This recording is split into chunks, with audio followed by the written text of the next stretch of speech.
Sa isang subdivision sa Pasay, kung saan sila nakatira, doon lumaki si Zamiel na 15 taong gulang. Tahimik, matalino, at laging may bahagyang lungkot sa mga mata. Noon, sa makipot na bahay nila sila nakatira. Pero simula nang magkaroon ng trabaho ang mama niya, kahit paano ay sa simpleng subdivision na sila nakatira. Alam niyang kakaiba ang nanay niyang si Rosa. Hindi niya kailangang tanungin kung bakit laging magara ang suot nito tuwing gabi. Ang mga damit na tila para sa isang okasyon. Ang sapatos na may manipis na takong na tumutunog sa sementong sahig. At ang pabangong bumabalot sa hangin kahit wala na ito sa bahay. Alam din niyang hindi ordinaryong trabaho ang pinupuntahan nito. Pero hindi niya kailanman tinanong. Kapag may booking, 7:00 ng gabi, nag-aayos na si Rosa sa salamin sa maliit nilang sala. Itim na damit, pulang lipstick at hikaw na kumikislap. Sa tabi ng salamin, nakaupo si Zamiel. Tahimik na nagmamasid habang nag-aaral. Mahina niyang sabi, hindi inaalis ang tingin sa libro. Anong oras ka uuwi? Baka 4:00 na ng umaga, anak. May kliyente akong bagong bumalik galing sa abroad. Sagot ni Rosa, nakangiti pero may bahid ng pagod sa boses. Tumango lang si Zamiel, sanay na siya. Lumapit si Rosa, inayos ang kuwelyo ng kanyang damit at pinisil ang kanyang pisngi. Mag-aral kang mabuti. Huwag mong tularan ng nanay mo na gabi-gabing lumalabas, Zamiel. Balang araw, pag may propesyon ka na, ibang buhay na yung makukuha mo. Hindi siya sumagot. Alam niyang yon ang panalangin ng kanyang ina. Na maputol ang siklo, na maging maganda ang bunga ng sakripisyo nito. Pag-alis ni Rosa, naiwan si Zamiel sa tahimik na bahay. Naririnig lang niya ang tunog ng ulan sa bubong, ang halinghing ng tricycle sa labas, at ang mahinang pagtulo ng tubig sa timba. Bumangon siya, sumilip sa bintana, at pinanood ang sasakyan na sumusundo sa kanyang ina. Bago sumakay, lumingon si Rosa at kumaway. Ngumiti si Zamiel kahit hindi niya alam kung nakikita siya nito mula sa dilim. Pagkasara ng pinto ng sasakyan, bumulong si Zamiel. Ingat ka, ma. Kinabukasan, maaga siyang nagising. Wala pa si Rosa. May pagkain naman itong niluto na iinitin na lang. At iniwan ang baon niyang 1,000 pesos. Malaki ang baon na yon para sa kanya. Pero dahil sa mamahaling school siya pumapasok, kulang yun palagi. Kaya minsan, kumakain na lang siya ng marami sa bahay. Kahit naman kumikita ng malaki ang mama ni Zamiel, ayaw niyang abusuhin yon. Pagkababae at dangal ang kapalit para mapag-aral lang siya ng maayos. Binasa niya ang iniwang note. Para sa project mo, anak, kaya mas malaki ang baon mo ngayon. I love you, Mama. Wala siyang nararamdamang galit o hiya. Tanging respeto lang para sa nanay niyang tinatawag ng iba na prostitute, bayaran at pokpok. Ayaw niya sa trabaho nito, pero bago pa siya dumating sa buhay ng ina, pinasok na nito ang mundong yon. Gayunpaman, para sa kanya, si Rosa ang pinakamalakas na tao na kilala niya. Sa school, madalas siyang tahimik. Hindi siya mahilig makihalubilo. May ilan sa mga kaklase niya na minsan ay nagbibiro. Zamiel, sabi nila, prostitute daw ang mama mo. Ngumiti lang siya. Hindi ko alam eh, basta masipag siya. At doon, nagtatapos ang usapan.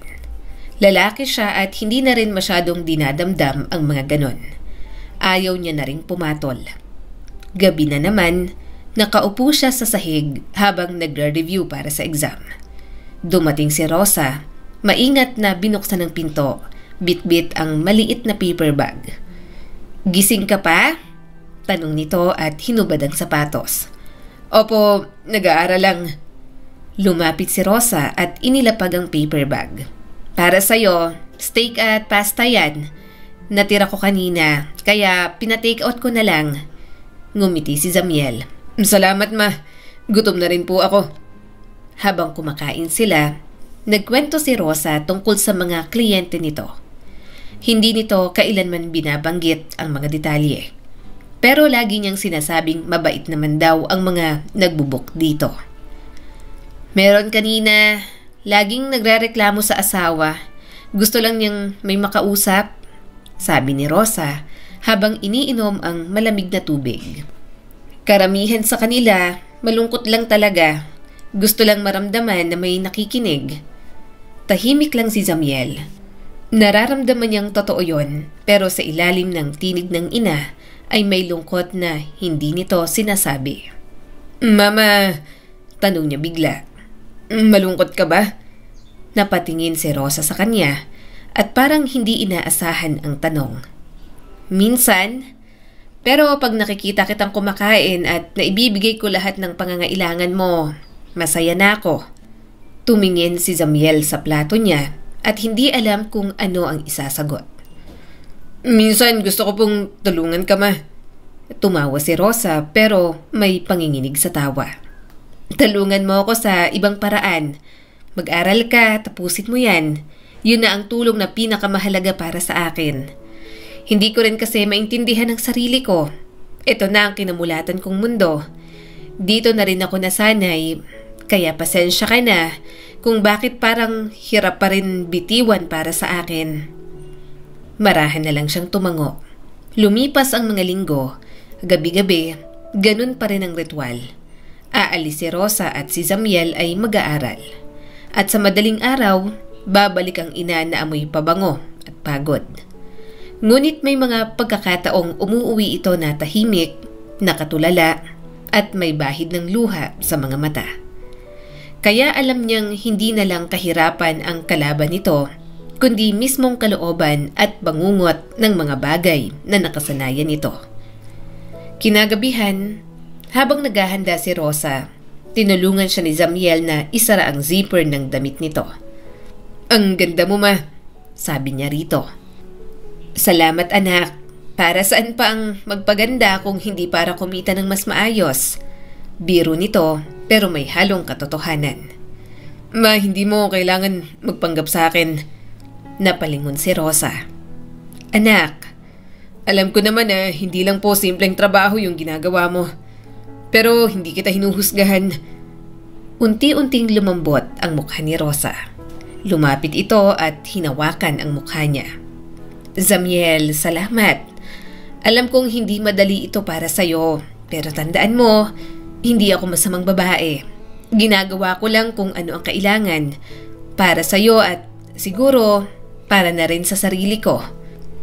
Tumingin siya sa mga mata ng kanyang ina.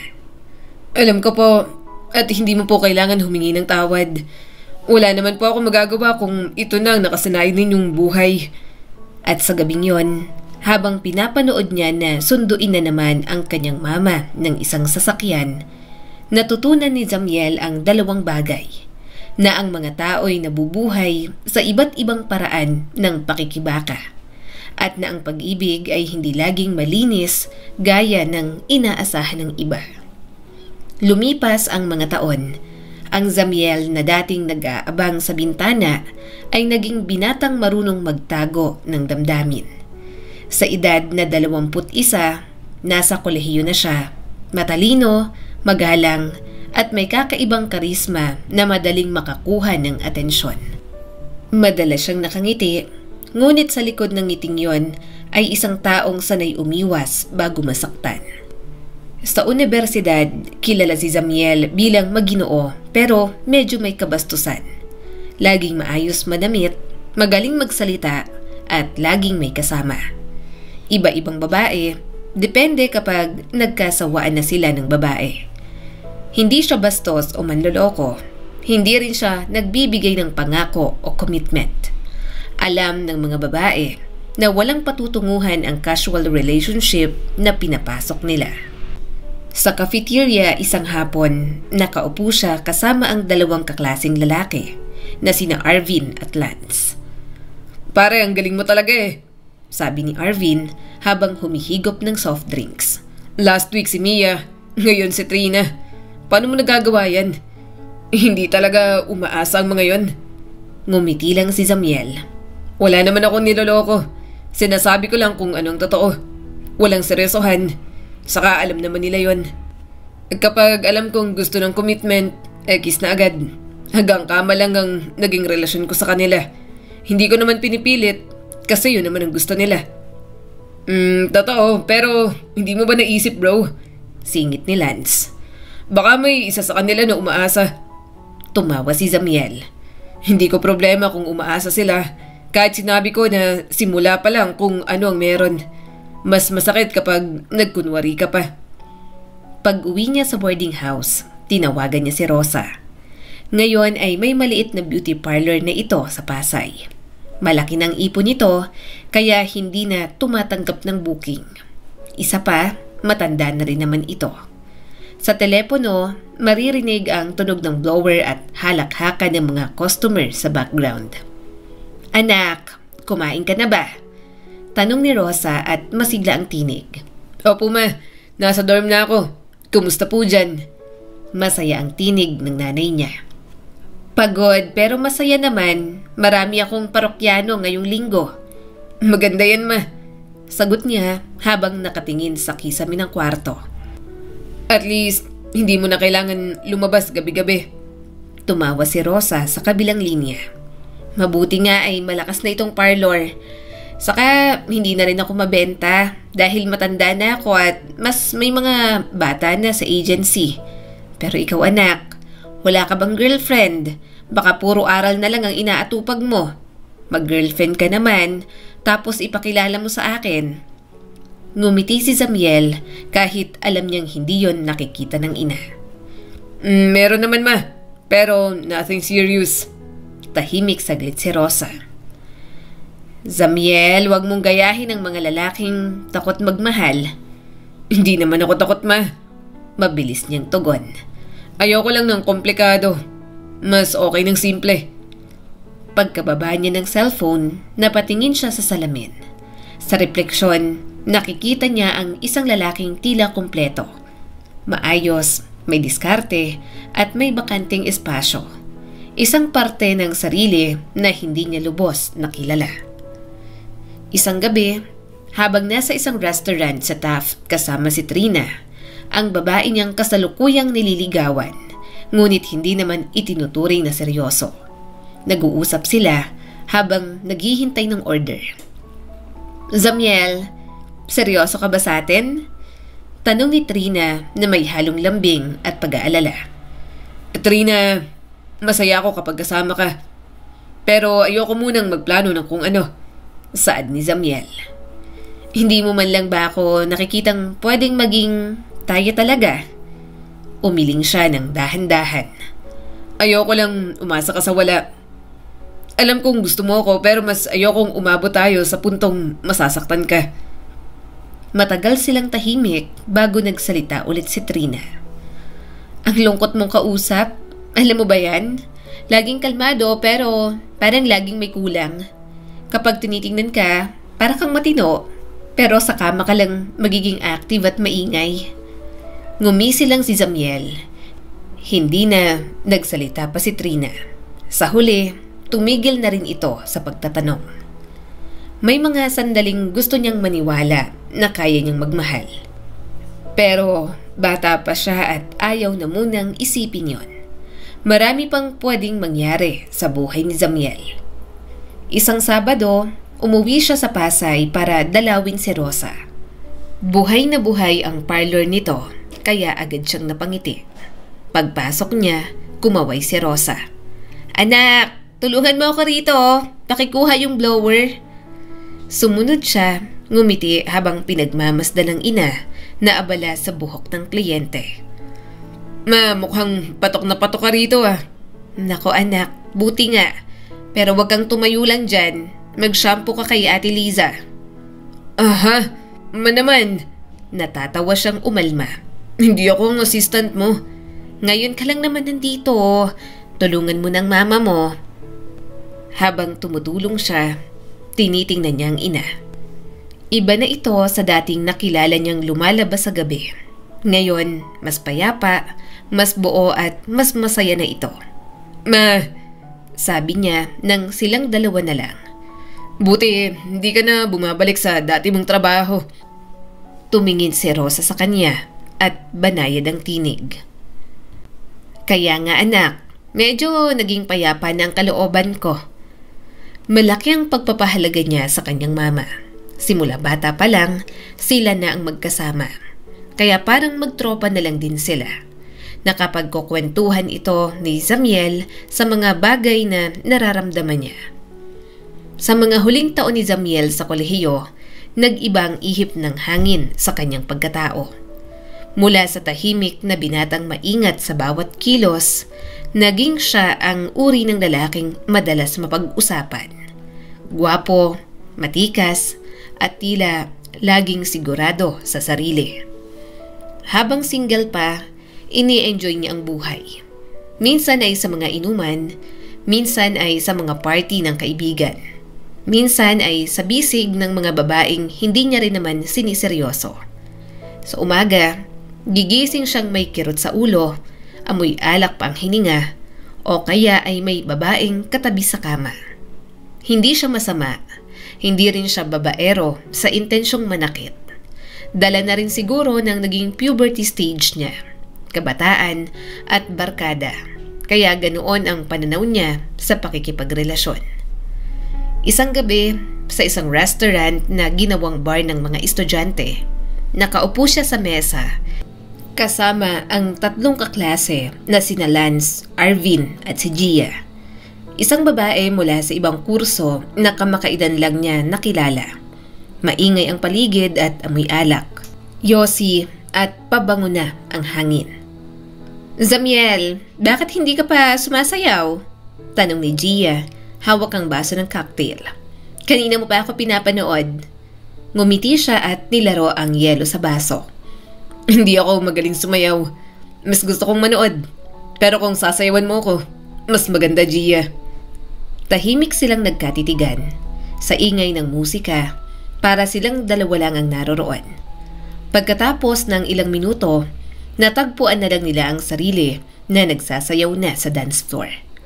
Magkadikit ang mga katawan nila habang nakatalikod sa kanya si Gia at sumasayaw. Paminsan-minsan, naglalapat din ang kanilang mga labi. At sa gabing yon, natapos sila sa dorm ni Zamiel. Sa ilalim ng malamlam na ilaw, nakita niya ang mukha ni Gia na sabik. May connection na sila, pero sa loob niya, wala siyang maramdaman kundi pangangailangan lang ng katawan. May damdamin pero hindi naman malalim. Pagkatapos, nakahiga silang magkatabi. Tahimik lang silang dalawa ng ilang sandali at walang kumikibo. Hanggang sa maya-maya ay umalis na rin si Gia pagkatapos siyang pakainin. Sa mga sumunod na linggo, ganoon pa rin ang takbo ng buhay ni Zamiel. Bago matapos ang semester, 3 babae na ang nakasama niya. Iba-iba ang mukha, ang tawa at ang mga kwento. Pero kahit isa sa mga yon, wala siyang seneryoso. Ganoon siya kaliberated, dala na rin siguro sa environment na mayroon ang kanyang ina noon. Nang nakatapos siya, nagkaroon siya ng magandang trabaho. Inalagaan niya ang sarili at palaging ginagawa ang kanyang best. Ang mga taon sa mid-20s ni Zamiel ay dumaan na parang pelikulang paulit-ulit na pinapanood. Maganda sa una, pero nakakasawa kalaunan. At sa dulo, pare-pareho lang ang eksena. Gigising sa umaga para mag-almusal at magtrabaho. Sa gabi, gym, pagkain sa restaurant kasama ang mga kasamahan. At minsan ay may kasunod na alak at babae. Sabado, tulog hanggang tanghali at makikipag-banding sa mama niya. "Pare, ang galing mo talagang mag-present kanina," sabi ni Anton, isa sa mga katrabaho niyang palakaibigan, habang nagkakape sila sa pantry. "Kung ako ang boss natin, bibigyan na kita ng promotion." Ngumiti si Zamiel. "Salamat, pero baka promotion lang, hindi taas ng sweldo. Lugi kapag ganun." Tumawa si Anton. "Pero seryoso, bro, wala ka bang planong mag-asawa?" Lahat kami rito may girlfriend na. Ikaw na lang ang wala. Hindi pa oras. Sagot niya na lang dito ng kalmado. Hindi pa oras? Ilang taon ka na nga ulit? Tumawa si Zamiel. 28. Di oras na. Kung hindi ka pakikilos, mauubusan ka na ng panahon. Ngumiti si Zamiel at tinitigan ang tasa ng kape. Hindi naman ako nagmamadali. Isa pa, ewan ko ba? Pero wala akong maramdamang special sa mga babaeng dumaan sa akin. Medyo naglaylo na nga ako sa mga babae. At nagtatry na akong maghanap ng seseryosohin. Kaso wala pa lang talaga. Hindi ko sila feel. Hindi pa ako nai-inlove. Ayoko ng pagnanasa ang pundasyon kapag nag-asawa ako. Tsaka baka mamaya magloko lang ako. Wala akong tiwala sa sarili ko sa part na yon. Sa labas, mula sa malaking bintana ng opisina, tanaw niya ang mga ilaw ng lungsod. May mga gusali, sasakyan, at mga taong nagmamadali. Lahat gumagalaw, lahat may pupuntahan. Samantalang si Zamiel, kahit gaano kalayo ang nararating, pakiramdam niya ay nasa parehong lugar pa rin. May mga babae siyang dumaan sa buhay niya, mga katrabaho, mga kaibigan, pero walang nagtatagal at parang lahat ay walang lalim. Ang saya mo sanang kasama, sabi ng isa na si Clarice habang nagkakape sila sa isang restaurant sa BGC. Pero pakiramdam ko, hindi mo ako nakikita. Tumingin siya rito ng seryoso. Nakikita naman kita. Napailing ang dalaga. Hindi, Zamiel. Tinitingnan mo lang ako. Magkaiba yon. Hindi nakasagot si Zamiel. Hindi niya alam kung ano ang dapat sabihin, kaya ngumiti na lang siya at nagbiro. Baka masyado ka lang nag-e-expect. Umiling si Clarice. Hindi mo kailangan maging perpekto, Zamiel. Gusto ko lang maramdaman na nandito ka. Saka anong masama sa pag-e-expect? Nakalimutan mo ba? We're dating. Kinabukasan, hindi niya na tinawagan si Clarice. Pakiramdam niya rin ay na-turn off na lang din ito. Ganoon na lang palagi ang simula. Gusto niya namang maghanap ng seryosong relasyon. Kaya nga, naghahanap na rin siya ng mga babae na game din sa seryosong relasyon. Yun nga lang, parang nakakawala ng gana. Anak, kumain ka na? Tanong ng kanyang ina. Opo ma'am, nagpa-deliver ako. Mag-isa ka na naman, buntong hininga ng kanyang ina sa kabilang linya. Ngumiti siya kahit walang makakita. Sanay na ako ma. Hindi dapat nasasanay ang tao sa pag-iisa, Zamiel. Minsan pag nasanay ka, mahirap nang alisin yan. Maghanap ka na ng mapapangasawa mo.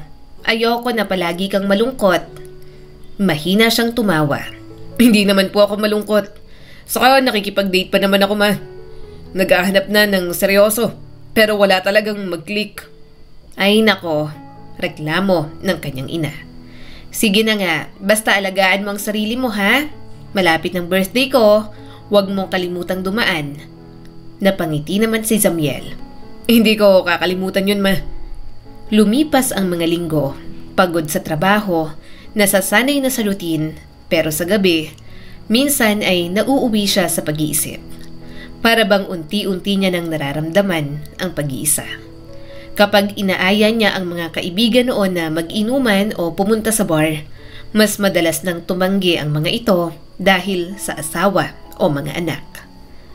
Isang hapon, natanggap niya ang email ng kumpanya. May promotion si Zamiel, may kasamang maliit na increase, bonus, at mas malaking responsibilidad. Binati siya ng lahat. Congrats bro! Sigaw ni Anton. Eto na yon, magpapakain ka. Siyempre, sagot ni Zamiel. Sa restaurant sa Ayala, ako nang bahala. Pagkatapos ng trabaho, nagtipon silang magkakaopisina.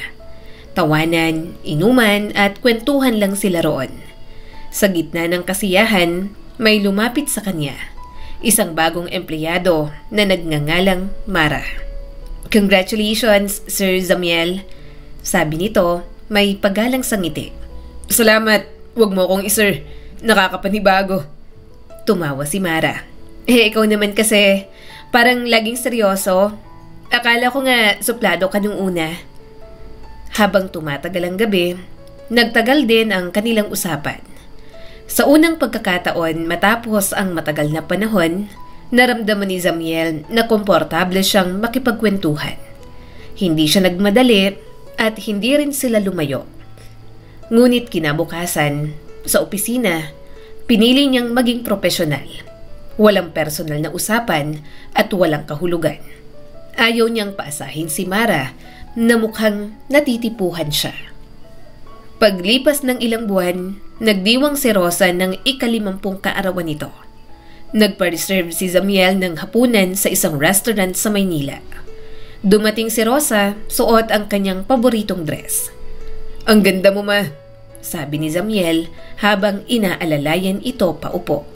"Nako anak, masyado mo naman akong binubola," sabi ni Rosa, ngunit halata ang tuwa. "Hindi ko akalaing magdiriwang ako sa ganitong lugar. Napupunta ako sa ganitong lugar na syempre hindi dahil sa booking ko sa pagiging escort. Ngayon, ikaw na ang kasama ko, anak." Ngumiti naman si Zamiel. "Dapat lang, ma. 50 ka na. Milestone yan. Saka sa dami ng pinagdaanan mo at mga bagay na binigay mo sa akin para lang magkaroon ako ng magandang buhay. Deserve mo to lahat, mama." Tumawa si Rosa. "Hindi naman kailangan. Pero salamat pa rin. Huwag mo nang ipaalala ang edad ko. Pero salamat ulit, anak. Ang bait mo talaga. Kahit na hindi ako perpektong ina, napalaki pa rin naman kita sa magandang buhay. Pwera na lang sa pagiging babaero mo. Itigil mo na yan. Sinasabi ko sa'yo, kapag hindi ka nagkaroon ng asawa, huwag ka nang lalapit sa akin." Hindi naman napigilang tumawa ni Zamiel. Maya-maya ay dumating na ang pagkain nila. Habang kumakain, panay lang ang kwentuhan nila ni Rosa. Naregaluhan niya rin ito ng mamahaling bag. Medyo naiyak pa nga dahil yun ang unang beses na nakatanggap ito ng bag na hindi galing sa mga lalaking nag-book dito. Napangiti si Zamiel at niyakap na lang ang kanyang mama. Isang hapon, umaambon na naman. Kalalabas niya lang sa restaurant para sa isang meeting. Hahakbang na sana siya paalis nang isang mahinang tunog ng nabutas na supot ang biglang nakakuha ng atensyon niya. Napatingin si Zamiel, ilang hakbang lang mula sa kanya. May isang babaeng nakatayo sa gilid, hawak ang isang napunit na paper bag. Habang nagkalat ang mga pinamili nito. Mga prutas, tinapay, at isang lata ng gatas na gumulong papunta sa kanal. "Ano ba naman yan?" Reklamo ng babae, nakakunot ang noo habang pilit hinahabol ang mga nalaglag. Bago pa man ito makaluhod, mabilis na lumapit si Zamiel. Hawak ang kanyang itim na payong. "Sandali, miss. Ako na." Inipon niya ang mga pinamili nito. Inipon sa bandang paanan ng babae. Nagulat ito pero ngumiti rin naman ng may halong hiya. Salamat ha. Ang malas ko talaga ngayong araw." Tipid na lang siyang napangiti. Sa malapitan, napansin niya ang mga mata nito na mapungay. May bahid ng pagod pero may kakaibang lambing. Hindi ito kagandahang pangmodelo pero hindi niya alam kung bakit hindi niya maalis ang tingin. Maaliwalas ang mukha at parang sanay ngumiti kahit may pinagdadaanan. "May dala ka bang extra bag?" tanong ni Zamiel habang tinatabi ang mga prutas. "Wala eh," sagot ng babae. "Halika, pumasok tayo sa restaurant. Bili tayo ng supot sa kanila. Magpahinga ka na rin muna," alok ni Zamiel. Umiling naman ito. Hindi na siguro. Pero pinutol niya ito. "Basang-basa ka na. Sige na." Tumingin ito sa kanya ng matagal, saka bahagyang ngumiti. "Sige na nga, nakakahiya kasi nakabala na ako sa'yo." Napangiti si Zamiel. "Tapos ng meeting ko at pauwi na rin. So, wala naman akong ibang gagawin. Hindi ka nakakaabala. Huwag ka mag-alala." Pumasok siya sa restaurant. Doon na rin siya nag-request ng supot. Nag-order na rin siya ng kape para sa kanila, para hindi nakakahiyang umupo roon. "Hindi ako sanay tumanggap ng tulong," sabi ng babae habang pinupunasan ang basang braso ng tissue. Tumawa naman si Zamiel. "Bakit? Independent woman? Siguro nga, sabi nito at napabuntong hininga. Ganun yata talaga kapag single ma'am, hindi pwedeng mahina. Napatingin si Zamiel. Nanay ka na? Tumango naman ito. Oo, may anak akong lalaki. Si Nico, 7 taong gulang na. Sabi ni Zamiel at bahagyang nagulat pero hindi nabahala. Wala sa itsura mo na may anak ka na. Tumawa ito at bahagyang namula. Salamat. Medyo baby face talaga ako tapos paliit pa. Akala nga ng iba, college student lang ako. Mag-isa mo siyang pinapalaki? Oo, sagot ng babae at tumingin sa tasa ng kape na dumating sa mesa. Mahirap pero kaya ko naman. May trabaho ako malapit lang dito. Accounting assistant sa isang travel agency. Habang nagsasalita ito, napansin ni Zamiel kung paano nito hinahawakan ang tasa ng kape. Maingat at parang takot mabasag. Mahinhin at parang bata kaya mahina siyang tumawa. Ay, ako nga pala si Ana. Anong pangalan mo? Tanong nito. Napangiti siya bago sumagot. I'm Zamiel. Salamat Zamiel. Ikaw? Tanong ni Ana. May asawa ka na ba? Napailing naman siya. Wala rin akong anak. Baka nga wala na rin akong direksyon. Gusto ko nang mag-asawa pero medyo hirap akong maghanap at magseryoso. Hindi siya nito tiningnan ng may panghuhusga. Wala naman sigurong mali ron. Hindi lahat ng tao sabay-sabay ang takbo ng buhay. Mata man niya itong tiningnan. Pero ikaw, parang ang dami mong pinagdaanan. Tumawa si Ana ng mapait. Sino bang hindi? Pero hindi ko naman pinagsisisihan. Si Nico ang dahilan kung bakit kahit anong sakit ay kinakaya ko. Habang sinasabi nito yon, napansin ni Zamiel na may kakaibang liwanag sa mga mata ni Ana. Natutuwa siya sa ugali at mga pananaw nito. At hindi niya alam kung bakit, pero gusto niyang marinig pa ang boses ni Ana. Lumipas ang halos 1 oras na parang walang ibang tao sa paligid. Napunta ang usapan sa mga simpleng bagay. Gusto kong magtayo ng maliit na restaurant balang araw, sabi ni Ana. Yung simple lang pero may mga ulam na parang luto lang sa bahay. Napangiti lang siya habang nakikinig dito. Gustong-gusto niya agad kapag nagsasalita si Ana. Gumagaan ang loob niya at pagkalipas ng ilang minuto, tumila na ang ulan. Tumayo si Ana at inayos ang mga pinamili. Salamat talaga ha. Hindi ko akalain na may tutulong pa rin ng ganito. Wala yon, sagot ni Zamiel. Gusto mo hatid na kita? Basang-basa pa rin ang daan. Hindi na, malapit lang ang bus stop. Sige, pero... Kinuha niya ang wallet, sabay abot ng calling card. Ito yung number ko. In case may kailangan ka o gusto mo lang na may makausap ulit. Tumingin si Ana sa kanya. Tila nagdadalawang isip bago kinuha ang calling card. Salamat Zamiel. Lumabas na sila ng restaurant. Nang makasakay na ito, napangiti na lang siya nang kumaway si Ana. At habang nakamasid si Zamiel, hangad niyang hindi yon ang maging huli nilang interaksyon. Kinagabihan, habang nasa kondo, nakatingin si Zamiel sa kanyang cellphone. Hindi niya alam kung bakit, pero para siyang teenager na naghihintay ng message mula kay Ana. At nang mag-text ito, agad na niyang na-save ang number. Kinabukasan, habang papasok sa trabaho, nadaanan niya ulit ang restaurant. Huminto siya saglit, tinitigan ang pintuan at hindi niya napigilang mapangiti. Zamiel! Tawag ni Anton na lumabas mula sa kabilang sidewalk. Uy, kanina ka pa nakatayo dyan ah. Bakit ka nangingiti? May hinihintay ka? Napairap si Zamiel. Wala naman. Ang tsismoso mo. Tara na nga. Habang tinutunto nila ang daan papasok sa opisina, paulit-ulit sa isip niya ang mga pinag-usapan nila ni Ana. Walang kaso sa kanya kung single mom ito.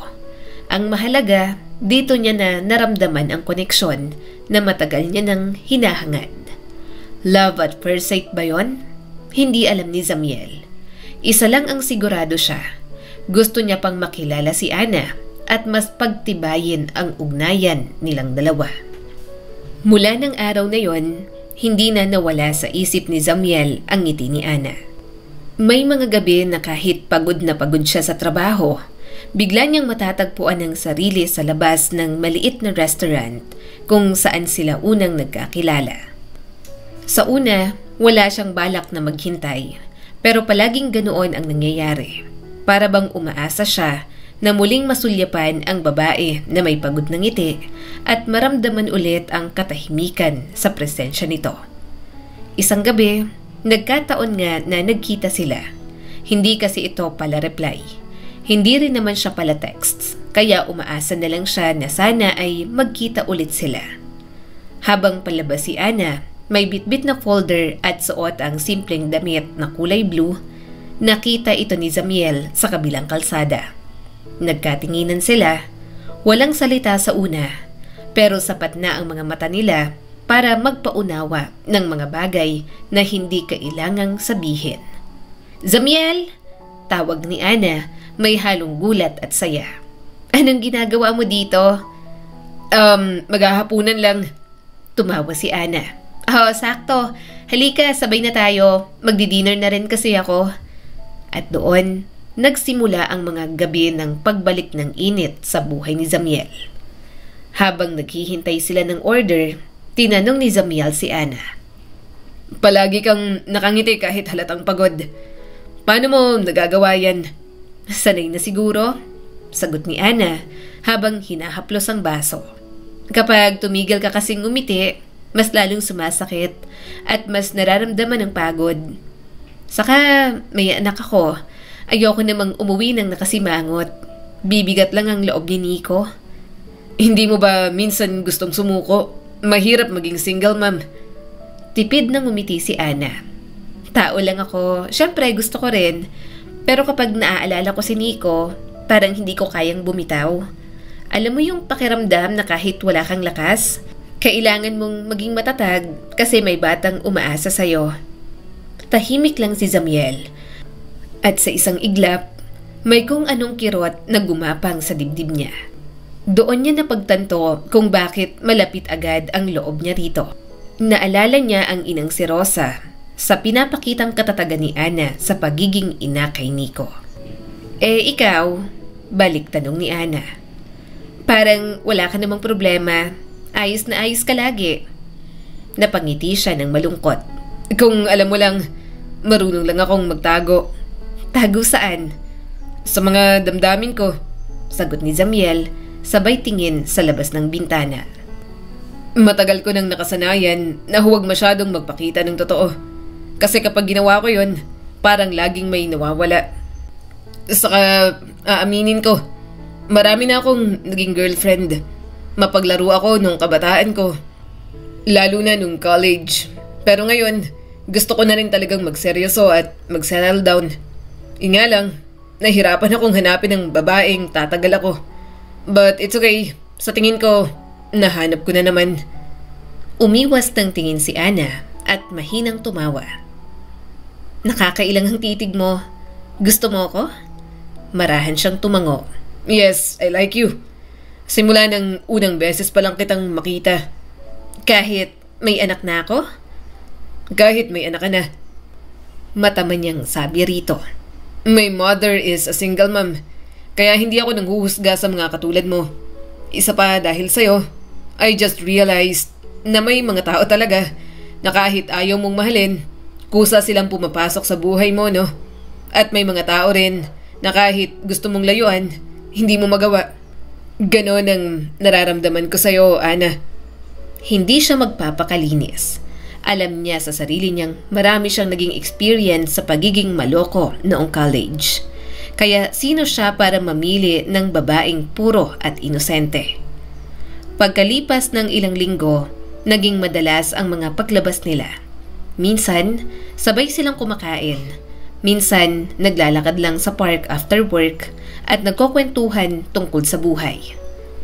"Matagal ko nang hindi naramdaman to," saad ni Zamiel. "Ang ganitong kapayapaan, parang may kakulangan sa buhay ko noon na hindi ko alam kung ano. Tapos bigla kang dumating."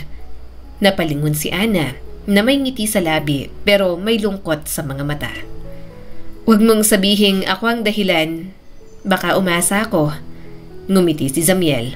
Walang problema kahit umasa ka. Gusto ko yun. Dahil gusto ko talagang maging seryoso sa binubuo nating dalawa. Habang hawak ni Zamiel ang kamay ni Ana, bahagya siyang napangiti. Wala na kasi yung halong pagnanasa.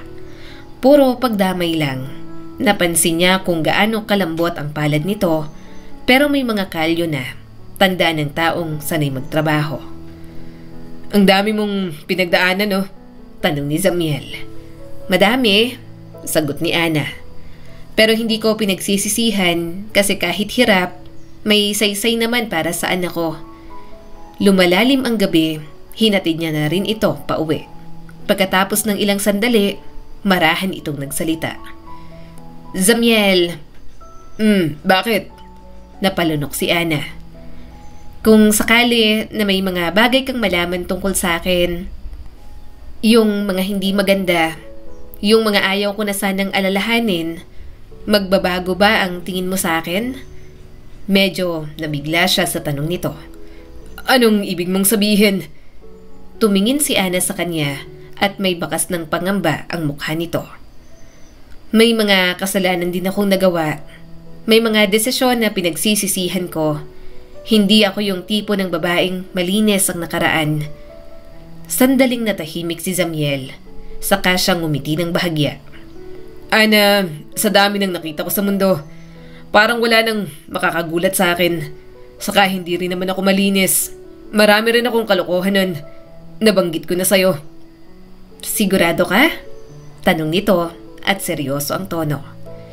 Tumawa si Zamiel pero sa loob niya, ramdam niyang may bigat sa tanong na yon. Oo naman, hindi ako madaling manghusga. Yun ang alam niya, na kahit paano ay malawak pa ang pananaw niya roon. Pero siguro, hindi lang din talaga siya sigurado. Hindi niya pa naman kasi nararanasan. Pero matatanggap ba talaga ni Zamiel kapag may mas nalaman pa siya tungkol kay Ana? May problema ba? Tanong niya ng marahan dito. Kanina ka pang tahimik. Huminga si Ana ng malalim saka tumingin sa kanya. Zamiel, may kailangan akong sabihin. Okay, ano yun? Sandali itong nag-alinlangan bago nagsimulang magsalita. Bago pa man kita nakilala, may isang bahagi ng buhay ko na ayoko nang maalala. Pero kailangan kong sabihin sa'yo kasi ayoko may tinatago ako ngayong gusto na natin ang isa't isa. Ayoko may tinatago o malaman mo pa sa iba. Umupo ng tuwid si Zamiel. Sige lang, sabihin mo. Mga 3 taon nang nakalipas. Bata pa ako noon. Kakapasok ko lang sa unang trabaho. May nakilala kong lalaki. Ang pangalan niya ay Victor Cruz. Mas matanda siya sa akin, may asawa, may anak. Pero nung mga panahong yon, hindi ko pa alam kung paano umiwas. Akala ko totoo ang lahat. Akala ko pagmamahal. At medyo desperado rin ako magkaroon ng partner. Kasi feel ko, hindi ko mapapalaki ng maayos si Nico. Bahagyang natigilan si Zamiel. Hindi lang siya makapaniwala na pumatol ito sa may asawa at anak na. Ibang usapan na rin kasi ang maging maninira ng ibang pamilya. Minahal mo ba yon? Mahinang tanong ni Zamiel. Hindi ko alam, sagot naman ni Ana. Sa totoo lang, nalilito lang ako noon. Malungkot ako, walang masandalan, tapos bigla niyang ipinadama na espesyal ako. Pero hindi pala yun pagmamahal, kundi pagmanipula sa akin. Kasi nung una, hindi ko naman alam na may asawa at anak na pala siya. Paano mo siya nakilala? Sa dati kong pinapasukang opisina, sagot ni Ana. Siya yung supervisor doon. Mabait siya sa una. Hanggang sa naging malambing, naging personal. Akala ko normal lang. Hanggang sa napasinghap si Ana at pinigil ang luha. Hanggang sa napasunod niya ako. Kasi nga, minahal ko naman yun kahit papano. Anong ibig mong sabihin? Kumunot ang noo ni Zamiel. Nauutal na si Ana. Siya yung parang nagbuhay ng pagnanasa sa katawan ko. Marami siyang naituro sa akin. Yung tatay naman kasi ni Nico, 15 years old ako nang mabuntis at isang beses lang nangyari yon. Niloko ko tapos tinakbuhan na. I'm sorry, gusto ko tong ilihim pero hindi ako mapanatag. Pakiramdam ko, baka maging away natin to in the future. Kumunot pa rin ang noo ni Zamiel. Sinusubukan niyang maging open-minded sa mga sinasabi ni Ana. Bukas din naman kasi ang isip niya sa mga ganon.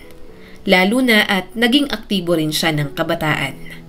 Pero siguro, dahil babae si Ana at mas iba ang karanasan, parang mas mabigat para dito ang lahat ng yon. Nakatitig si Zamiel sa mesa. Ramdam niya ang pag-init ng kanyang dibdib. Hindi dahil sa galit kay Ana, kundi galit sa lalaking yon.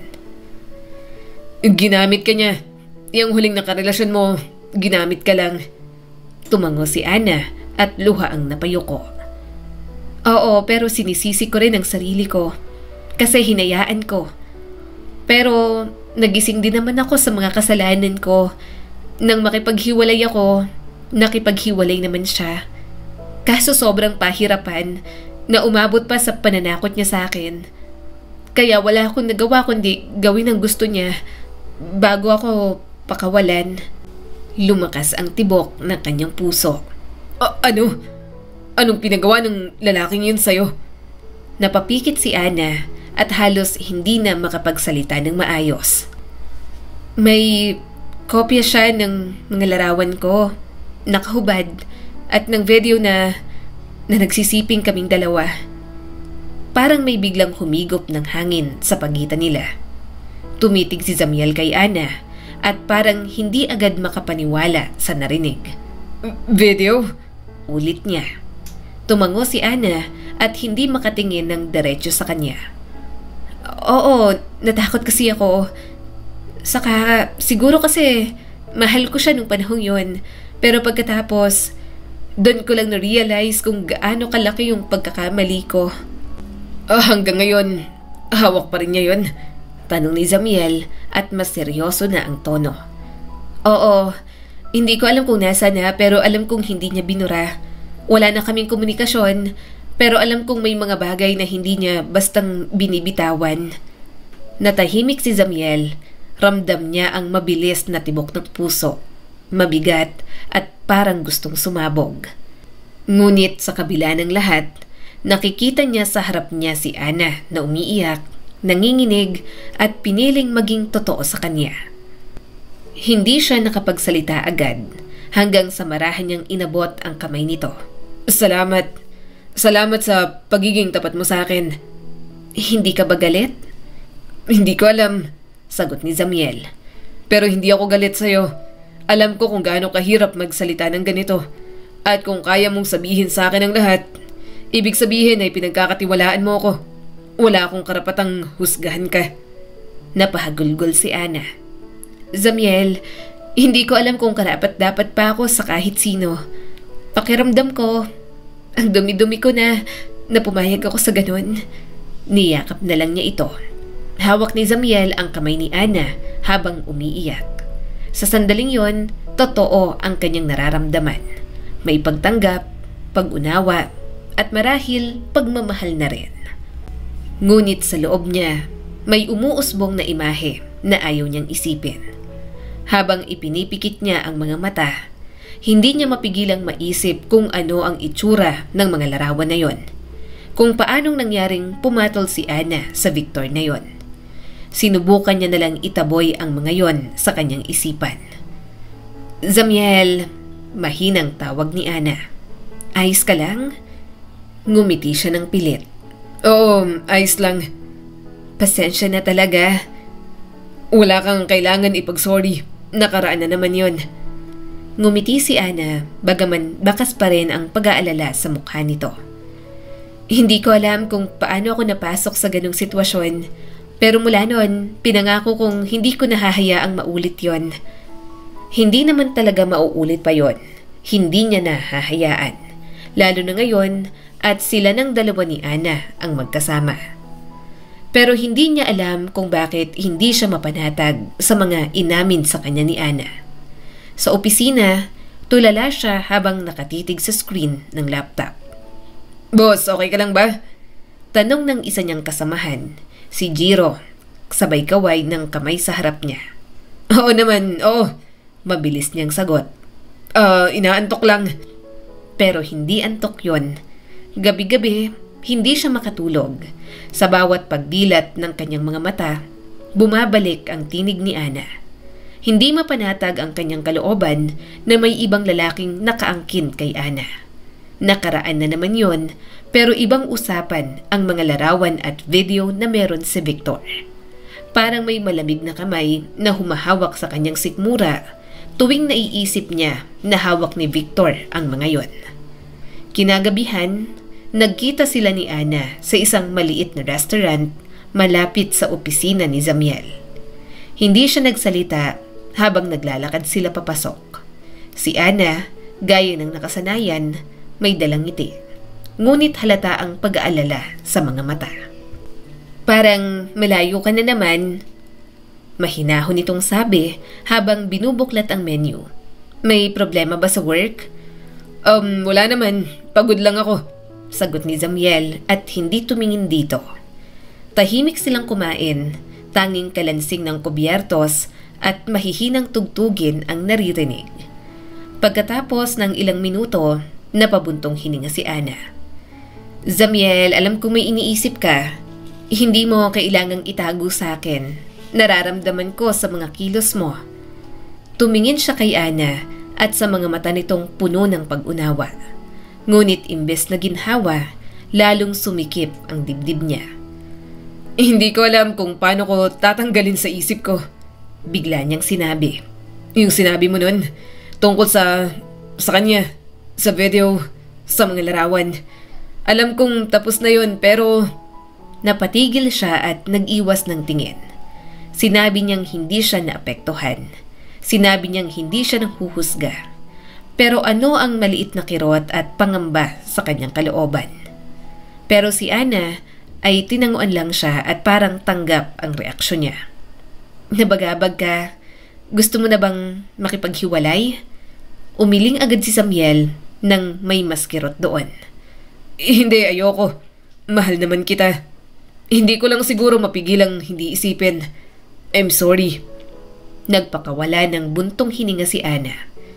Sorry, mali ba na inamin ko yun sa'yo? Hindi naman, sagot ni Zamiel. Huwag mo na lang alalahanin. Mawawala rin to. Nabother lang ako. Kasi syempre, seryoso tong sa ating dalawa. Gusto kong mag-work ang relationship natin. Kaya okay lang na naging totoo ka. Pag-uwi niya, hindi pa rin talaga siya mapakali. Binuksan niya ang kanyang laptop, sinubukang magtrabaho. Ngunit sa tuwing tititig siya sa puting screen, mukha ni Ana ang nakikita niya. Hindi niya mapigilan ang sarili na isipin kung sino ba ang Victor na yon. Tumayo siya, lumabas sa veranda at sinindihan ng yosi. Bihira na siyang manigarilyo, pero ngayon kailangan niya ng kahit anong pampakalma. Mula sa taas ng gusali, pinagmamasdan niya ang mga ilaw ng syudad. Mga ilaw na dati ay nagbibigay sa kanya ng kapanatagan. Apektadong-apektado siya dahil alam niya na mahal niya si Ana. Kaya nakakagalit na malamang dumaan ito sa mapangsamantalang lalaki. Kinabukasan, tinawagan siya ni Ana. Zamiel, gusto mo bang mag-dinner ulit mamaya? Sandali siyang natahimik bago sumagot. Siguro sa ibang araw na lang, Ana. Mag-overtime kasi ako. Narinig niya ang katahimikan sa kabilang linya bago muling sumagot si Ana. Sige. Napahawak si Zamiel sa ulo niya nang matapos ang tawag. Ano bang ginagawa ko? Hindi niya alam kung mas galit siya kay Victor o sa sarili niya. Galit siya dahil naiinggit siya sa isang lalaking bahagi ng nakaraan ni Ana. Galit siya dahil sa isip niya may mga eksenang ayaw niyang isipin pero patuloy naman niyang naiisip. Lumipas ang 3 araw bago sila muling nagkita. Si Ana ang unang lumapit sa kanya, dala ang isang maliit na paper bag. Niluto ko to kagabi, baka gusto mo lang for your lunch. Nagulat naman siya. Hindi mo kailangan gawin to, Ana. Gusto ko lang iparamdam sa'yo na kahit ano pa ang iniisip mo tungkol sa akin, nandito pa rin ako. Saka nakaraan na yon. Tumingin si Zamiel sa kanyang girlfriend. Bahagya siyang na-guilty. Hindi kita sinisisi, Ana. Pero minsan parang hindi ko mapigilan. Naisip ko lang, may ibang lalaking nakakita sa'yo ng ganoong paraan. Parang ninakaw niya yung bahagi ng sayo na gusto ko sanang ako ang makakilala. Niyakap niya na lang si Ana. Pipilitin niyang gawing panatag ang damdamin. Umamin ito dahil natatakot na maging problema nila. Pero ngayon, at siya ang namomroblema. Anak, sabi ni Rosa sa kabilang linya. Mahinahon at may lambing ang tinig. Kumain ka na ba? Kung hindi pa, samahan mo ko. May nakita akong maliit na kainan dito malapit sa atin. Masarap daw ang inihaw na bangus nila. Napangiti si Zamiel kahit papaano. Sige ma, pupunta ako dyan. Pagkababa ng tawag, napabuntong hininga siya. 1 linggo na siyang parang nilalabanan ng sarili. At kung may isang taong kailanman ay nakakabasa ng kalungkutan sa kanyang mata, yon ay si Rosa. Bumiyahe siya roon, maya-maya ay nakita niya na, kaya naghanap siya ng parking area. Nang makababa ng kotse at makapasok sa restaurant, nakita niya ang kanyang ina. Anak, masiglang bati ni Rosa nang makita si Zamiel. Umupo ka, umorder na ako. Inihaw na bangus para sa'yo at sinigang na hipon para sa akin. Napatawa si Zamiel pero may pagod sa tawa niya. At gaya ng inaasahan, hindi yon nakalampas kay Rosa. Tahimik itong tumingin sa kanya at pinagmasdan siya ng mabuti. May bumabagabag sa'yo, no? Tanong ni Rosa. Sa wakas, sabay lagay ng toyo at sili sa maliit na platito. Tahimik si Zamiel ng ilang segundo bago sumagot. Medyo pero baka hindi mo rin maintindihan. Nanay mo ko, syempre naiintindihan kita. Mahinahon itong sagot. Napayuko si Zamiel at pinaglalaruan ang kutsara. Alam mong babaero ko dati, di ba? Umismid naman si Rosa. Ano? Nang bababae ka na naman? Tigilan mo na nga sabi yan at magseryoso na.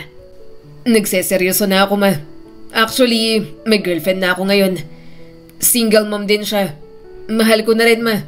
For the first time, na-in love itong anak ninyo. Ipapakilala ko po sa inyo once na pinakilala niyo na po ang anak niya. Nangangapa po kasi kaming pareho kung tatagal ba kami. Pero ang dami pong bumabagabag sa akin. Siguro, tama ka nga. Akala ko dati, kaya kong hawakan ng lahat. Kaya kong piliin kung ano lang ang papasok sa buhay ko. Pero ngayon, parang ang dami kong pinipigilang maramdaman. Ano bang problema?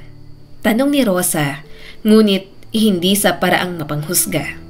Isang tanong lang yon ng ina na gustong umunawa. Mabait po si Ana.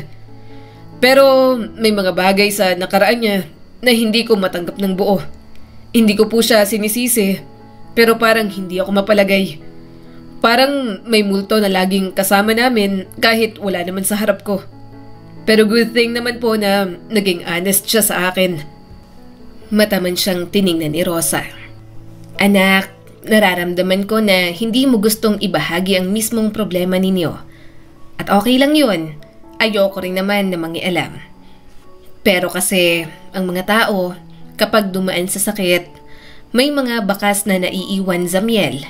Hindi mo pwedeng ipilit na mawala yon. Pero kung mahal mo talaga, matututo kang mabuhay kasama ang mga multong yon. Hindi para labanan, kundi para tanggapin na parte sila ng taong minamahal mo.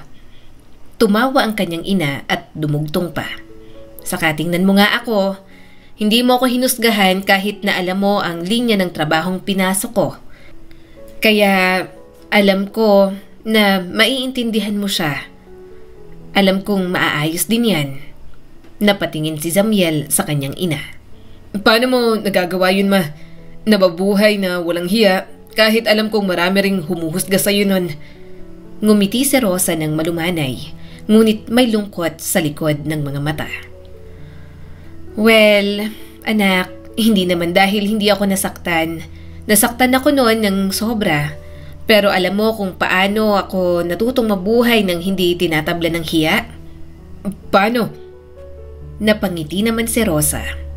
Dahil natutunan ko na ang hiya, parang anino lang yan. Lumalaki lang kapag tinatabunan mo ng liwanag. Kapag tinago mo, lalo siyang lumalakas. Pero kapag tinanggap mo, nawawala rin ang bigat nun. Saglit na natahimik si Zamiel. Sinipsip niya ang sabaw ng sinigang. Pero wala siyang nalasahan kundi ang bigat ng mga salitang yon. Wika ni Zamiel. Minsan naisip ko, baka hindi ako marunong magmahal. Kasi kapag may nasasaktan ako, o kapag may bagay na hindi ko makontrol, ang unang instinct ko ay lumayo. Tumawa si Rosa ng malambing. Anak, hindi totoo yan. Marunong kang magmahal. Natatakot ka lang. Saka first time mo. Ikaw naman kasi, bakit maloko ka? Natakot ka sigurong maging katulad ko. Akala mo siguro, kapag nagmahal ka ng buo, baka mapunta ka rin sa mga desisyong ayaw mong ulitin. Pero hindi ganun ang pag-ibig. Palaging may takot yan, lalo na kung totoo. Inilapag ni Zamiel ang kutsara at tumitig sa ina. May mga bagay na sinabi sa akin si Ana. Mga bagay na masakit isipin. Hindi ko alam. Hindi ko naman siya kilala nun. Pero parang nasasaktan ako ngayon. Kahit wala naman akong karapatan. Tungkol sa naging past relationships niya. Naiinis ako, ma. Alam kong hindi ako bahagi ng nakaraang yun, pero nakakagalit. Selos yan, anak, sabi ni Rosa at bahagyang natawa. Ngayon ka lang kasi naging seryoso kaya ganyan. Di na-discover mo na ganyan ka palang magmahal. At alam mo, kahit ang pinakamalakas na lalaki napupuno rin ng selos. Pero tandaan mo, ang selos ay parang apoy.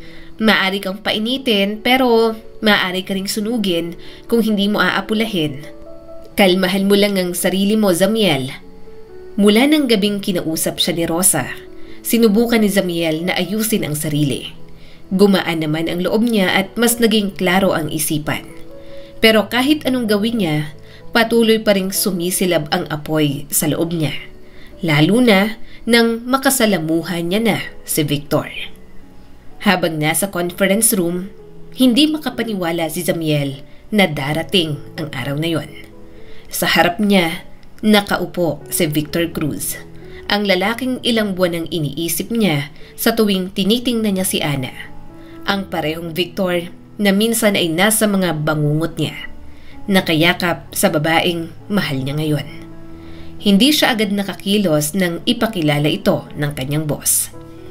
Si Victor, ito po si Zamiel Robles. Siya ang hawak ng campaign para sa inyong company. Ngumiti naman si Victor, abot kamay ang pagiging maginoo. Pleasure to meet you, Zamiel. I've heard great things about your work. Ngumiti rin si Zamiel ng pilit at nakipagkamay dito. I'm honored, sir. Sa isang iglap, bumalik sa isip ni Zamiel ang lahat ng sinabi ni Ana. Ang kabataan nito, ang pagkakamali, ang mga larawang hindi na mabubura. At ngayon, heto ang lalaki. Nakaupo sa harap niya, nakangiti na parang walang ginawang mali sa mundo. Sa buong meeting, hindi makapag-focus si Zamiel. Habang nagsasalita si Victor tungkol sa trabaho, ang naririnig lang niya ay tibok ng sariling puso na mabilis, magulo at puno ng puot. Tulad ng sabi ko, ani Victor, we want our campaign to be clean, family-oriented, something that shows stability and integrity. Napangiti si Zamiel, ngunit ang ngiting yon ay may talim. Halos matawa siya. Of course, sir, sabi niya. Integrity is always the foundation. Tumango si Victor at tila walang kamalay-malay na bawat salita niya ay parang kutsilyo na tumatama sa dibdib ni Zamiel. Pagkatapos ng meeting, Lumapit si Victor habang nag-aayos ng mga papel si Zamiel. Pinupuri pa siya ni Victor dahil sa trabaho. Pero paglabas nito sa opisina, agad niyang isinara ang laptop at napasandal sa upuan. Hindi niya namalayang malalim na ang kanyang paghinga at panay na ang pag-igting ng kanyang panga. Napahilamo siya sa mukha. Bakit siya pa? Kinagabihan, nagkita sila ni Ana sa isang maliit na restaurant sa May Pasay. Naka-white dress si Ana, simple ngunit maganda. Umupo siya sa harap nito, dala pa rin ang bigat ng buong araw. Kumusta ang trabaho? Tanong ni Ana at matamis na ngumiti. Parang pagod ka. Okay lang, sagot niya rito. Matama naman siya nitong tiningnan. May problema ba? Wala naman. Huminga ng malalim si Ana. Zamiel, wag mo akong lokohin. Kilala kita. Kapag sinasabi mong wala, ibig sabihin ay meron. Sige na, sabihin mo sa akin kung anong problema para maayos agad. Napabuntong hininga si Zamiel. Nakilala ko siya. Yung ex mo, si Victor. Nakita niya kung paano biglang nag-iba ang mukha ni Ana. Ano? Isa siya sa mga bagong kliyente. Dumating siya kanina sa office, hindi niya alam ang tungkol sa atin. Parang wala siyang idea na girlfriend kita. Tumahimik si Ana. Ilang sandali bago ito nakapagsalita. At ano ang ginawa mo? Wala. Mabilis niyang sagot. Nakipagkamay ako, nakipag-usap. Pinakinggan ko siyang magsalita tungkol sa trabaho. Kailangan kong maging professional kahit nagagalit ako sa kanya. Napalunok si Ana. I'm sorry. I'm sure na bumabagabag na naman sa'yo to. Tumingin si Zamiel sa kanyang girlfriend at ramdam ang sigaw ng selos sa dibdib. Ewan ko, pero parang ginagawa ng tadhana na maging maliit ang mga mundo nating tatlo. Gusto kong maging kalmado at huwag na sanang isipin pa yon. Pero naiinis ako na sa dami ng tao. Bakit biglang nandyan siya? Zamiel, mataman niya itong tiningnan. Kinukulit ka pa ba nun? May contact pa ba kayo sa isa't isa? Umiling agad si Ana. Wala. Hindi na. Sobrang tagal na. Wala na kaming komunikasyon. Tinitigan niya si Ana. Alam niyang masyado lang siyang nagiging praning. Pero hindi niya talaga mapigilang mag-isip na baka may alam si Victor. Na baka sinasadya ng dating nakarelasyon ni Ana ang lahat para lang manggulo sa kanila. Wala talaga, saad ni Ana at may pagsusumamo sa tono. Ilang taon nang tapos kung anong meron sa amin. Wala kaming kontak. Hindi ko na rin siya nakikita. Hindi ko alam. I'm sorry kung nakakasalamuha mo siya sa trabaho. Sorry. Dapat talaga hindi ko na lang sinabi sa'yo. Ngayon tuloy gumugulo pa ang isipan mo. Hindi siya nakapagsalita. Siguro nga, mas maigi pang hindi na lang nito sinabi. Pero seryoso na siya kay Ana, kaya mahalaga rin sa kanya na malaman yon. Sorry din. Ito na naman ang pinagtatalunan natin. Niyakap niya si Ana. Pasensya na talaga. Hindi ko lang talaga inasahan na makakasalamuha ko ang lalaking yon. Nang araw na yon, maayos naman silang naghiwalay. Yun nga lang, alam niyang hindi pa natatapos yun doon. Nasa isip pa rin yun ni Zamiel. Pag-uwi ni Zamiel, hindi siya mapakali. Iniikot-ikot niya ang baso ng alak sa mesa. Tinapik-tapik ang gilid nito habang paulit-ulit bumabalik sa isip niya ang mukha ni Victor. Pinilit niyang isipin si Ana. Kung paano ito tumatawa, kung paano nito hinahawakan ang kanyang kamay. Dahil doon, bahagya siyang kumalma. Makalipas ang ilang araw, dumating muli si Victor sa opisina para sa follow-up meeting. Ngayon, mas kalmado na si Zamiel sa labas. Ngunit sa loob, parang may unos na pilit niyang pinipigil. Habang nag-uusap sila tungkol sa proposal, hindi niya maiwasang mapansin ang wedding ring sa daliri ni Victor. Makinis, makintab at parang walang mantsa ng nakaraan. Sir, sabi ni Zamiel bigla. Paano nyo napapanatili ang tiwala ng mga tao sa inyo? Ngumiti si Victor. Simple lang. I keep my personal and professional life separate. If you do that, nothing can touch your reputation. Napangiti rin si Zamiel ng malamig. Ganda niyan, sir. Pero minsan kasi may mga bagay na hindi mo kayang paghiwalayin. Lalo na kung may nasaktan ka dati. Sandaling tumigil si Victor. Tinitigan siya bago muling ngumiti. That's life, Zamiel. Lahat tayo nagkakamali. Ang mahalaga ay naka-move on na tayo. Tumango siya kahit gustong-gusto niyang isigaw na hindi lahat ay nakaka-move on. Na hindi lahat ay kasing kapal ng mukha nito. Pero sa lahat ng bagay na yon, isa lang talaga ang bumabagabag sa kanya. Iniisip niya kung may kopya pa rin ito ng larawan at videos ni Ana. Hindi niya naman pwedeng sabihin at hingin agad yon. May impluwensya si Victor at ang asawa nito. Ngayon, naiintindihan niya kung bakit parang wala ring ginawang paraan si Ana noon para hindi masamantala ng katulad nito. Pero paano niya maiintindihan si Ana kung mismong ito ay nagsisinungaling sa kanya? Isang gabi, sinubukan niyang puntahan si Ana para sunduin. Gusto niya rin kasi talagang bumawi sa ilang araw na tampuhan nila. Hindi niya rin naman kaya kapag magkaaway sila. Pero nagulat na lang siya nang dumaan ang isang sasakyan. Hindi pwedeng magkamali si Zamiel. Sasakyan yun ni Victor.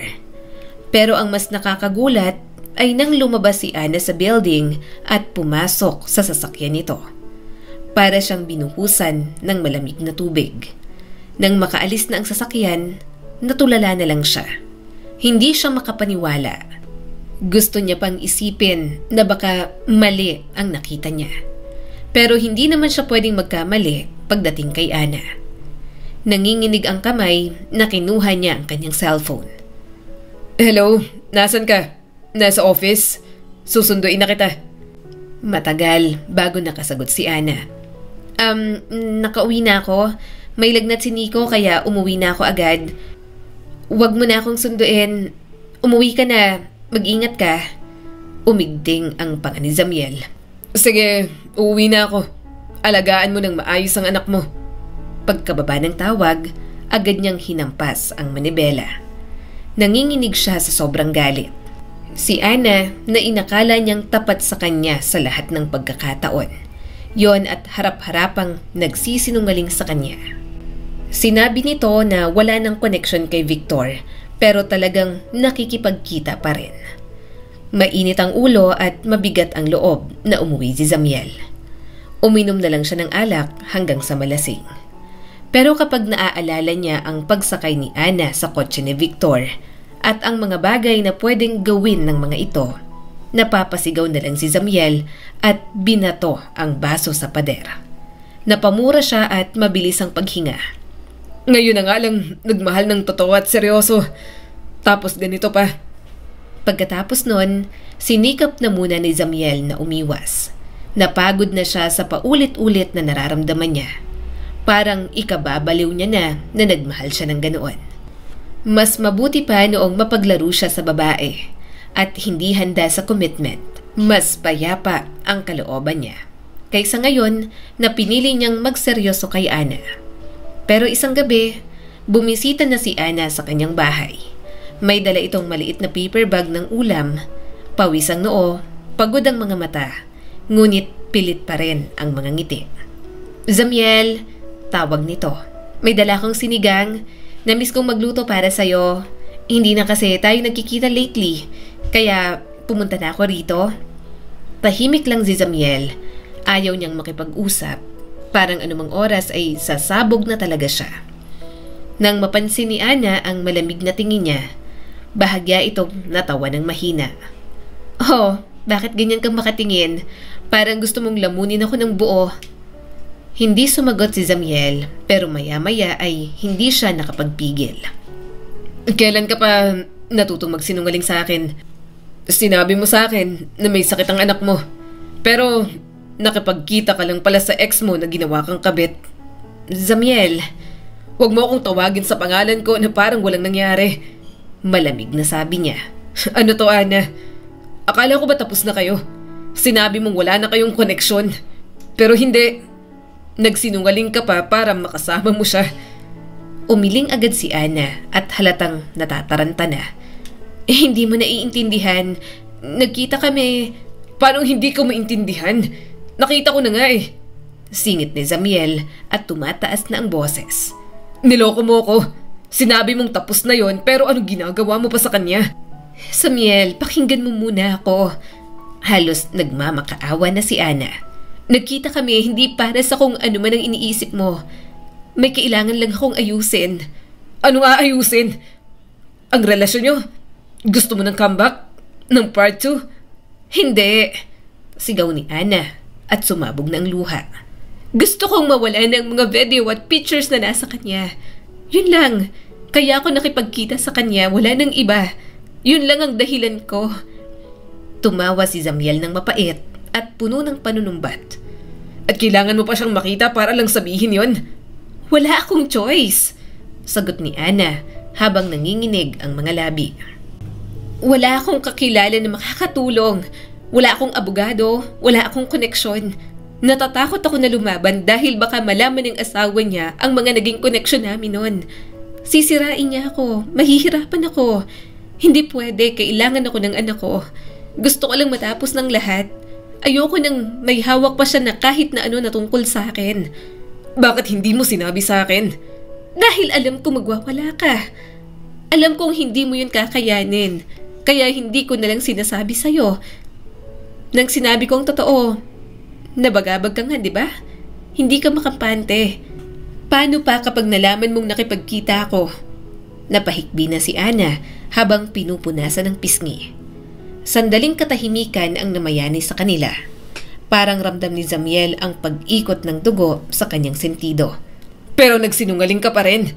Oo, sagot ni Ana ng diretso. Nagsinungaling ako dahil ayokong masira kung anong meron tayo. Dahil alam kong kapag nalaman mong nakita ko siya, hindi mo ko pakikinggan. Bakit? Tingin mo ba mali yung nararamdaman kong ganito? Mahina pero mariin ang tanong. Na habang iniisip kong nasa harap mo yung lalaking gumagamit sa'yo nun, ako naman dito niloloko mo. Hindi kita niloko, Zamiel. Pinili ko lang kung kailan ko sasabihin. Hindi dahil gusto kong itago, kundi dahil gusto kong matapos muna bago ko ipaliwanag. Kasi ayoko na paulit-ulit tong nagiging dahilan ng away at tampuhan natin. Lumapit si Zamiel at naggangalit pa rin ang mukha niya. Tapos na nga ba talaga, Ana? Kasi parang ikaw na lang ang hindi makabitaw. Napalunok si Ana at umatras ng bahagya. Huwag mong sabihin yan. Anong gusto mong isipin ko? Na nagkita lang kayo para mag-usap? Na habang magkatapat kayo nag-uusap, wala kang naalala kahit isa sa mga gabi niyong dalawa? At doon na ito sumabog at malakas siyang sinampal. Zamiel, hindi mo alam kung gaano kahirap yun sa akin. Hindi mo alam kung gaano kabigat humarap sa taong sumira sa akin habang hawak niya pa rin yung mga bagay na gusto ko nang kalimutan. Ginawa ko yun para makalaya, hindi para balikan siya. Pero ikaw, ginawa mong parusa sa relasyon nating dalawang katotohanan na sinabi ko sa'yo. Hindi nakasagot si Zamiel. Mabilis ang kanyang paghinga. Sa halip, kumuyom ang kamao niya. Hindi dahil sa galit kay Ana, kundi sa sarili niyang kahinaan. Ngunit ang bibig niya ay nauna kesa sa puso. Kung totoo yan, bakit ngayon mo lang sinabi? Dahil natakot ako, Zamiel. Natakot akong mawala ka. Natakot akong isipin mong bumabalik ako sa kanya, na pinili kong magsinungaling. Pero hindi ko kailanman sinadyang saktan ka. Sinadya o hindi, nasaktan pa rin ako. Lahat ng tao may nakaraan, sigaw ni Ana. Ginusto ko nung mga panahong yon, pero pinagsisisihan ko na at gusto ko nang kalimutan. Pero hindi ko rin pwedeng burahin ang mga ginawa ko nung bata pa ako at marupok ang pagkatao ko. Hindi na rin napigilang umiyak ni Zamiel. Nasasaktan ang damdamin niya sa away nilang yon. Yun ang pinakamatinding naging away nilang dalawa ni Ana. Sa buhay na yon, tila ito lang ang ikababaliw niya. Alam mo ba kung anong masakit? Mahinahon niyang sabi, pero sunod-sunod naman ang pagtulo ng luha. Na alam kong hindi ko na kailanman makukuha yung parte ng sarili mo na ibinigay mo sa kanya. Hindi ko kayang burahin yon kahit anong gawin ko. Tumingin si Ana sa kanya at namumula ang mga mata dahil sa pag-iyak. At alam mo bang mas masakit? Na kahit tinanggap mo ko, nanghuhusga ka pa rin. Araw-araw mo lang akong pinarurusahan sa isip mo. Paano ko mamahalin ng lalaking paulit-ulit na pinaparamdam sa akin na wala akong halaga? Parang tumigil ang mundo ni Samiel. Saglit lang, ngunit sapat na para maparamdam niya ang saksak ng bawat salitang yon. Hindi mo naiintindihan. Mahina niyang sabi. Ano pa bang dapat kong intindihin? Na mahal mo ko pero winawasak mo ko araw-araw sa selos mo? Na mahal mo ko pero hindi mo ko kayang tingnan ng walang galit? Ana, hindi ko alam. Hindi ko alam kung paano ko maayos to. Kung paano mawawala lahat ng mga bagay na bumabagabag sa isip ko. Mahinang sabi ni Zamiel. Mas maigi na munang maghiwalay tayo. Mahinang sabi ni Ana. Napalingon siya agad rito. At yan ang solusyon mo para dyan. Hindi mo na ba ako mahal? Mahal kita. Muli itong napasigaw at mabilis ang paghinga. Pinilit lang kumalma. Pero magkakasakitan lang tayong dalawa kapag palaging ganito. Ayusin muna natin ang mga sarili natin. At kung tayo talaga, Zamiel, tayo talaga. Nang lumabas ito, doon na siya tuluyang napahikbi. Hindi niya akalain na ganoon kasakit ang kaakibat ng pag-ibig na totoo. Hindi niya matanggap at pakiramdam niya ay magiging habang buhay na lang niyang bangungot. Dahil sa mga nangyari, sinamahan siya ng kanyang ina na si Rosa. Ito muna ang dumamay sa kanya, lalo na at nakakaapekto talaga kay Zamiel ang paghihiwalay nila ni Ana. Anak, kung magpa-therapy ka kaya? Tanong ng kanyang ina. Agad siyang napatingin dito. Ganun na ba ako kalala para dyan? Anak, hindi naman. Parang counseling ba? Ganon. Nag-aalala rin kasi ako sa'yo. Huminga ng malalim si Rosa. Ang totoo niyan, dumaan kasi ako dyan, anak. Hindi ko lang sinabi sa'yo kasi syempre, nakakahiya. Namungay ang mga mata ni Zamiel. Naman, nilihim mo. Natawa naman ang kanyang ina. Oo, pero wag mo nang alalahanin. Naging okay na naman ako. Alam kong wala kang masamang bagay na sinasabi sa linya ng trabaho ko noon na kahit na medyo maayos ang buhay natin doon, hindi ko pa rin agad binitiwan ang pagbebenta ng katawan. Mama, naiintindihan naman kita noon. Sobrang bata ka nang iminulat sa mundong yon. Hindi rin kita masisisi, Mama. Pero alam ko kasing may mali sa sarili ko, anak. Medyo naluha na si Rosa. Zamiel, noon, hindi na lang talaga dahil sa pera kaya ginagawa ko yon. Para siyang hinahanap ng katawan ko at kapag hindi ko nagawa, para akong masisiraan ng ulo. Oo, malapit tayo sa isa't isa. Pero hindi ko naman kaya na sabihin sa'yo ng direkta. At alam ko na sa sarili ko may mali. Kaya parang kahit huli na, pinilit kong ayusin ang sarili ko. Gusto kong mabuting nanay sa'yo. Pinilit kong makaahon sa mundong yon. Hindi niya napigilang yakapin ang kanyang ina. Mama naman, bakit hindi mo sinabi? Tanggap naman kita kahit ano ka pa. Hindi mo naman ako pinabayaan. Ramdam ko na ginagawa mo ang lahat para maging mabuting ina sa akin. Hinagod ni Rosa ang likod niya. Kaya nga, sabi ko, magpa-therapy ka. Baka makatulong sa'yo, makatulong sa inyong dalawa ni Ana. Ramdam kong mahal mo siya. Talagang kinakain lang kayo ng mga bagay na nangyari noon. Huwag niyong hayaan na matulad kayo sa akin na nahirapang makaalis sa mundong kinasadlakan ko. Napapikit si Zamiel at marahang tumango. Gagawin niya yon kung yon ang makabubuti sa kanila ni Ana. Pagsisikapan nilang magpakonsulta. Pero habang inaayos ni Zamiel ang kanyang sarili, mayroon talagang sasagad ng kanyang pasensya. Habang nasa trabaho, dumating ang email sa kanya. Sa unang tingin, akala ni Zamiel ay isa lang yung file mula sa opisina na isang proposal o reports. Pero nang nakita niya ang pangalan ng nagpadala, tila huminto ang kanyang mundo. Galing yon kay Victor. Kahit medyo may kaba at pag-aalinlangan, binuksan niyang file. At doon, parang sumabog ang dibdib ni Zamiel. Hindi kailangan ng malinaw na detalye. Nandoon ang mga walang saplot na larawan ni Ana at ang video nito kung saan alipin ng kamunduhan ni Victor. Tumayo siya mula sa mesa, nanginginig ang kamay at hinampas ang laptop ng mariin. Walang hiya ka, Victor. May meeting sila ni Victor sa isang restaurant. Hinatid siya sa VIP na dining area. Sa sandaling nakita niya ang lalaking yon, nakasuot ng mamahaling suit at may ngiti pa sa labi. Nagdilim na agad ang paningin ni Zamiel. Zamiel, bati ni Victor habang nakangisi. You're here. Hindi sumagot si Zamiel. Dahan-dahan siyang lumapit hanggang sa magtama ang kanilang mga mata. At bago pa makapagsalita si Victor ng iba, tumama na ang kamao ni Zamiel sa panga nito. Sobrang tagal niya nang gustong gawin yon.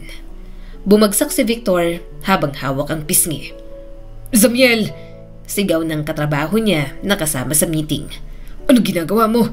Bakit mo sinasapak si sir? Pero parang wala siyang narinig. Parang gusto niyang maging dahilan para malagutan ito ng hininga. Gusto niyang sirain ang pagmumukha ng taong sumira sa katahimikan ng babaeng mahal niya. Hinablot niya sa kuwelyo si Victor. Bakit mo kailangan gawin yon? Ano bang gusto mong patunayang walang hiya ka? Ang tanda-tanda mo na, hindi ka pa magpalamon sa lupa at magpakain sa mga uod. Zamiel! Malakas na tawag ng katrabaho niya at pilit siyang pinigilan. Ano ba, kumalma ka? Makakaapekto to sa trabaho mo. Baka masira ang career mo. Ngumiti si Victor at may dugong tumulo sa labi. Gusto ko lang ipaalala sa'yo kung ano siya. Akala mo ba ikaw lang ang lalaki sa buhay niya? Napakuyom si Zamiel ng kamao. Hindi mo siya kilala. Hindi mo alam kung paano siya nagsimulang buuin ulit ang sarili niya pagkatapos mong sirain. Tumawa si Victor, mahina pero may halong pangungutya. Sirain? Hindi ko siya pinilit. Gusto rin niya noon, bata siya. Oo, pero hindi inosente. Wala kang karapatang magmalinis para sa kanya. At sa sagot na yon, muling tumama ang kamao ni Zamiel. Ngayon mas malakas na. Pinipigilan siya ng kanyang katrabaho pero hindi na talaga siya nagpapigil pa. Tanging mahinang tawa ang isinagot ni Victor at halatang nang iinis sa kanya. Akala mo ba mawawala sa isip mo yung nakita mo? Bulong ni Victor habang dinudura ang dugo sa gilid ng labi. Kahit burahin ka yon, nakatatak na sa utak mo. Kahit magpakabuti ka, kahit ipaglaban mo siya, hinding-hindi mo mabubura yung mga imaheng yon. Burahin mo, mariing sabi ni Zamiel habang nanginginig. Ngayon din. Tapos, ngumisi si Victor. Anong kapalit? Burahin mo. Tumawa na lang si Victor na parang baliw. Lalo lang siyang nanggigigil. Hindi siya masamang tao pero talagang makagagawa yata siya ng matinding kasalanan dahil sa lalaking ito. Kinuha nito ang cellphone, binuksan at ipinakita kay Zamiel ang screen. Tingnan mo, sabi nito habang pinipindot ang delete. Wala na, pero tandaan mo, hindi lang mga file ang dapat mong katakutan. Ang mga alaala walang delete button, Zamiel. Nasa utak mo na yan. Muling pinigilan ni Zamiel ang sarili. Ngunit bago siya tuluyang umalis, muling nagsalita si Victor. Alam mo, naiinggit ako sa'yo. Wika nito. Nagmahal ng isang babae na mahal ko rin. Pero tandaan mo, kahit anong gawin mo, hinding-hindi ka magiging payapa. Dahil ikaw man kapag tumingin ka sa kanya, laging ako ang maaalala mo. Malapit na ako mamatay, pero hindi kayo magiging masaya. Walang hiya ka, magiging masaya kami. Bulalas ni Zamiel at itinulak ito ng malakas. Hindi mo kailangan maging bahagi ng buhay namin. Hindi mo kailangan manatili sa isip ko o sa isip ni Ana. Kung mamamatay ka na, mamatay ka na lang. Hindi yung manggugulo ka pa sa amin. Mas mabuti pa, sabi pa ni Zamiel, na mawala ka na lang nang hindi na muling madikit sa buhay ni Ana. Dahil kahit nakita ko lahat, kahit alam kong ginawa mo yun sa kanya, hindi mo kayang sirain ang pagmamahal ko. Mahal ko siya at yun ang hindi mo kailanman mauunawaan. At tuluyan siyang lumabas ng restaurant. Nang sumakay siya sa kanyang sasakyan, mas lalo niyang napagtanto na maling-mali na pinag-awayan nila ang nakaraan ni Ana. Maling-mali na nagselo siya sa baliw na si Victor na yon. Pagkatapos ng ginawa niya, himalang hindi na yon nakarating sa nakatataas. Wala na rin gulong ginawa si Victor. Gusto niyang magdemanda at kasuhan ito, pero pinigilan niyang gawin yon. Gugulo lang din kasi ang buhay ni Ana. Sinubok niya rin na makipag-ayos kay Ana at labis ang pasasalamat niya na nabigyan pa siya ng pagkakataon. Sabay na rin silang nagpa-counseling, lalo na at kailangan na nila na makamove on sa lahat ng yon. Naisip ko lang na ipakilala ka sa anak ko, sabi sa kanya ni Ana isang gabi. Nanlaki ang mga mata ni Zamiel. Gulat na gulat siya, lalo na at malaking bagay sa kanya na ipakilala sa anak nito. Pakiramdam niya, handa na itong makasama siya. Oo naman, anong gagawin? Anong gusto mo? Anong gusto ni Nico? May gusto ba siyang laruan o pagkain? Mahinang tumawa si Ana. Wala naman, simpleng bata lang naman si Nico. Isa pa madalas kitang nakakwento sa kanya. Ang totoo, excited na siya. Sorry din, kasi tinatawag ka na niyang papa kahit wala pa. Namungay ang mga mata ni Zamiel at hinalikan ito sa mga labi. Sobrang saya ko. Wala kang dapat ihingi ng sorry. Gustong gusto kong tawagin akong papa ng anak mo. Mahal na mahal kita. Kaya kahit anong parte ng galing sa'yo, gustong gusto kong maging parte rin. Napangiti si Ana at naluha. Salamat. Bumalik ka at hindi sumuko sa akin. Akala ko talaga hindi ka nababalik. Sobra akong nalungkot at nagsisi. Hinaplos niya ang mukha nito. Hindi ko kayang hindi bumalik. Inayos ko lang ang sarili ko, pero sigurado akong babalik pa rin ako, Ana. Mahal kita. Ikaw lang ang minahal ko ng ganito. Kaya ngayong okay ng lahat, magsimula ulit tayong dalawa. Kalimutan na natin ang lahat. Tumango naman si Ana at mahigpit na yumakap sa kanya. Nang makilala niya ang anak nito, labis ang kagalakan na kanyang nararamdaman. Pinangako niya sa kanyang sarili na magiging mabuting ama siya sa anak ni Ana. Kaya bago pa matapos ang araw na yon, inalok niya na agad si Ana na magpakasal. Pumayag naman ito. Simple lang ang naging kasal nila. Kaunti lang ang bisita, pero okay lang sa kanila yon ni Ana. Ang mahalaga, magkasama na sila at wala nang makapagpapahiwalay. Ang kwentong ito ay nagpapaalala sa atin na hindi nakabase sa nakaraan ang tatahakin ng ating mga buhay hanggang dulo. Tandaan na rin natin na may kakayahan ng bawat isa sa atin na magbago. Muli, ako po si Skylar Guro at sana ay may bago na naman kayong natutunan sa kwento natin ngayon. Maraming salamat po.